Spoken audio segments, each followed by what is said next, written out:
ఉత్తర భారత్లో జోరుగా వర్షాలు కురుస్తున్నాయి. ఢిల్లీలో ఉదయం నుంచి కురుస్తున్న వర్షంతో సుబ్రోతో పార్క్ ప్రాంతంలోని ఔటర్ రింగ్ రోడ్డు జలమయమైంది. మండీ హౌస్ సర్కిల్ సహా పలుచోట్ల రాకపోకలకు తీవ్ర అంతరాయం ఏర్పడుతోంది. భారీ వర్షాల నేపథ్యంలో లోహాఫుల్ వద్ద యమునా నది ఉధృతంగా ప్రవహిస్తోంది. అయితే ప్రమాద స్థాయి కంటే దిగువన ప్రవహిస్తున్నట్టు అధికారులు తెలిపారు.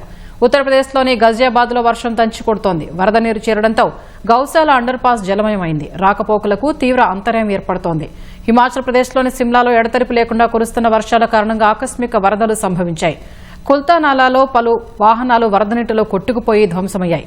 పంజాబ్లోని హోషియార్పూర్, మహారాష్ట్రలోని ముంబైలోనూ వర్షాలు దంచికొడుతున్నాయి.